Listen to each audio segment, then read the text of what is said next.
কারিনা কায়সার আর আমাদের মাঝে নেই। হঠাৎ করে তিনি আমাদের সবাইকে ছেড়ে চলে গিয়েছে না ফেরার দেশে। দীর্ঘদিন ধরে লিভারজনিত রোগে তিনি আক্রান্ত ছিলেন।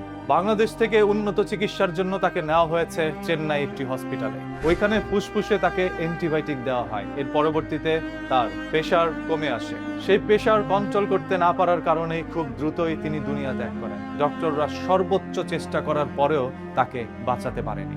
কারিনা কায়সার ছিলেন জুলাই আন্দোলনের একজন সহযোদ্ধা।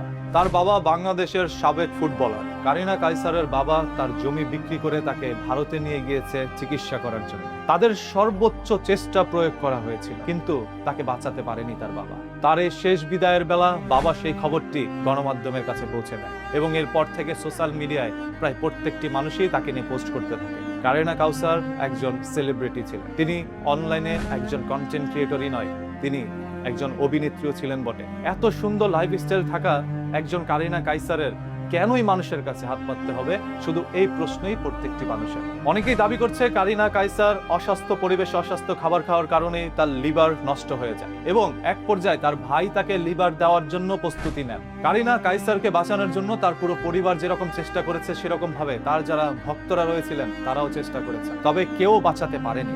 এতে করে আপনাদের কাছে স্পষ্ট একটি মেসেজ যায়, এই পৃথিবীর সর্বোচ্চ মানুষের শক্তি যদি একত্রে করে আপনি একজন মানুষকে বাঁচাতে চান, তাহলে সেটা আপনার দ্বারা সম্ভব না। কোনো মানুষকে বাঁচাতে পারবে না যদি উপর থেকে আল্লাহ তাআলা তার মৃত্যু সুনিশ্চিত করে রাখেন। এই কারিনা কায়সার বাঁচতে পারেননি, বাঁচতে পারবেন না আপনি নিজেও। আমাদের প্রত্যেকেরই একদিন মহান আল্লাহ তাআলার ডাকে সাড়া দিতে হবে এবং চলে যেতে হবে এই সুন্দর পৃথিবী ছেড়ে। তাই পরকালের জন্য কে কতটুকু করছেন সেটা চিন্তা করে আগে বাড়াবেন। আজ কারিনা কায়সারের কত ফ্যান ফলোয়ারওয়ালা পেজ রয়েছে। তিনি একটি ভালো পর্যায়ে চলে গিয়েছিলেন। বাংলাদেশের অনেক মানুষের সাথে তার ছিল পরিচিতি, তবে কেউ তো তাকে বাঁচাতে পারেনি।